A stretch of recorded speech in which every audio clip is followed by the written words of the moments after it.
ഒരു ദിവസമല്ല, ഒരുപാട് ദിവസങ്ങൾ ബ്ലസ് ചേട്ടനും ഞാനും വൈകുന്നേരങ്ങളിൽ മരുഭൂമിയിലിരുന്ന് രാജു ഇതൊന്ന് തീരും എന്ന് സംസാരിച്ചിട്ടുണ്ട്. എനിക്ക് തോന്നുന്നൊരു 7-8 ദിവസങ്ങൾ കഴിഞ്ഞിട്ടാണ് നിങ്ങൾ ഇപ്പൊ കാണുന്ന കണ്ണിലെ റിഫ്ലക്ഷൻ ഷോട്ട് കിട്ടിയിരിക്കുന്നത്. ഇന്നലെ പറഞ്ഞ മറ്റൊരു പോയിന്റ്, എന്റെ വൈഫും കളിയാക്കിയാണെങ്കിൽ എന്റെ വൈഫും മോളും വരെ പ്രസിദ്ധാനെ കുറിച്ച് പറഞ്ഞാൽ അങ്ങനെ ഒരു ചിന്താഗതി ഏതെങ്കിലും മുഹൂർത്തത്തിൽ ഉണ്ടായിരുന്നു? എന്നും ഉണ്ടായിട്ടുണ്ട്. കാരണം ഞങ്ങൾ ഈ സിനിമ ഷൂട്ടിംഗ് തുടങ്ങുമ്പോൾ ആഗ്രഹിച്ചിരുന്ന ഈ സിനിമ ഷൂട്ടിംഗ് തുടങ്ങുമ്പോൾ എങ്ങനെ ഷൂട്ട് ചെയ്ത് തീർക്കണമെന്ന് ബ്ലസ് ചേട്ടന് കൃത്യമായ ഒരു പ്ലാൻ ഉണ്ടായിരുന്നു. ആ പ്ലാൻ ആക്ച്വലി അങ്ങനെ വലിയ കുഴപ്പങ്ങളൊന്നും ഇല്ലാത്തൊരു പ്ലാൻ ആയിരുന്നു. ഓഫ്കോഴ്സ് ഇടയിലുള്ളൊരു അന്ന് 8 മാസം 8 മാസത്തെ ഗ്യാപ്പ് ഇടയിലുണ്ടായിരുന്നു എനിക്ക് തടി കുറയ്ക്കാൻ വേണ്ടി. ആ 8 മാസത്തെ ഗ്യാപ്പ് അല്ലാതെ വേറെ അങ്ങനെ പ്രത്യേകിച്ച് എല്ലാം വളരെ പെർഫെക്റ്റ്ലി പ്ലാൻഡ് ആയിട്ടുള്ള ഒരു ഷെഡ്യൂൾ പ്ലാനിങ് ഒക്കെ ഈ സിനിമയ്ക്ക് ഉണ്ടായിരുന്നു. പിന്നെ ഓഫ്കോഴ്സ് അറിയാലോ, ഈ പാൻഡമിക് വന്നിട്ട് ഭയങ്കരമായി നമ്മുടെ പ്ലാനുകൾ മാറി. ആ സമയത്ത് ഞങ്ങൾ എപ്പോഴും ആഗ്രഹിച്ചിരുന്നു, ഈശ്വര ഓരോ പ്രാവശ്യം ഷൂട്ട് തുടങ്ങുമ്പോഴും ഇനിയൊരു തടസ്സം ഉണ്ടാകില്ല, ഇതിങ്ങനെ തീർന്നു കിട്ടണേ എന്ന് എപ്പോഴും ആഗ്രഹിച്ചിരുന്നു. പക്ഷേ എനിക്ക് I am very proud of the fact, ഭയങ്കര അഭിമാനമുള്ള കാര്യം, നമ്മൾ അത്ര ഡെസ്പറേറ്റ് ആയിട്ട് എങ്ങനെയെങ്കിലും തീരണേ എന്ന് പറഞ്ഞ് ഷൂട്ട് ചെയ്യുമ്പോൾ പോലും ഒരു ഷോട്ട് എടുത്ത ദിവസങ്ങളുണ്ട്. ഒരൊറ്റ ഷോട്ട്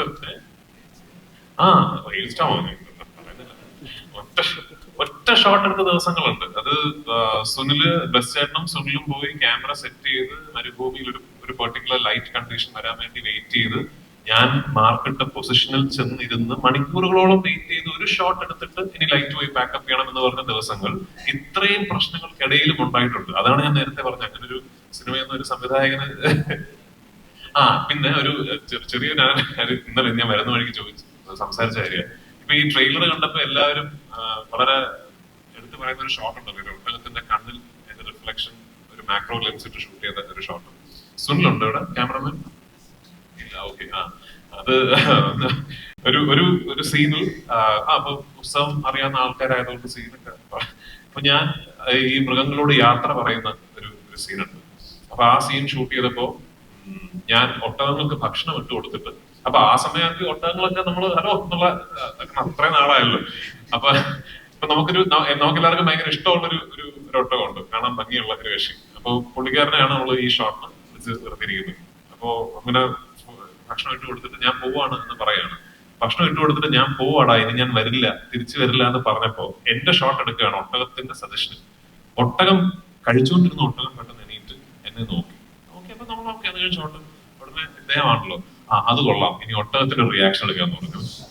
ഞാൻ തമാശ പറയുന്നത് ശരിക്കും, ഒട്ടകത്തിന്റെ റിയാക്ഷൻ ഇത് എവിടെ ഇപ്പുറത്തെ ക്യാമറ വെച്ചിട്ട് എനിക്ക് ഓർമ്മയുണ്ട്, ഒരു ദിവസം വൈകുന്നേരം ഒരു 4-4:30 മണിക്കാണ് എന്റെ ഷോട്ട് എടുത്തത്. അപ്പൊ അതേ സമയത്ത് വേണമല്ലോ ഒട്ടകത്തിന്റെയും ഷോട്ട് എടുക്കാനല്ലേ, ലൈറ്റ് വേറെ ആയിരിക്കും എന്ന് പറഞ്ഞു എത്രയോ ദിവസങ്ങൾ നമ്മളൊരു 3:30 മണിയാകുമ്പോ ഷൂട്ട് നിർത്തിയിട്ട് ക്യാമറയായിട്ട് പോയിട്ട് ഒട്ടകത്തിന്റെ ഷോട്ട് എടുക്കാൻ നിൽക്കും. എനിക്ക് തോന്നുന്നൊരു 7-8 ദിവസങ്ങൾ കഴിഞ്ഞിട്ടാണ് നിങ്ങൾ ഇപ്പൊ കാണുന്ന കണ്ണിലെ റിഫ്ലക്ഷൻ ഷോട്ട് കിട്ടിയിരിക്കുന്നത്. അപ്പൊ അങ്ങനെ ഈ സിനിമ ചിത്രീകരിക്കാൻ സാധിച്ചു എന്ന് പറയുന്നത് എനിക്കൊരു വലിയ ഭാഗ്യവും അഭിമാനവും ഉള്ള കാര്യമായിട്ട് ഞാൻ കരുതുന്നു. അപ്പൊ അത് തീർച്ചയായിട്ടും അത് ഒരു ദിവസമല്ല, ഒരുപാട് ദിവസങ്ങൾ ബ്ലസ് ചേട്ടനും ഞാനും വൈകുന്നേരങ്ങളിൽ മരുഭൂമിയിലിരുന്ന് രാജു ഇതൊന്ന് തീരും എന്ന് സംസാരിച്ചിട്ടുണ്ട്.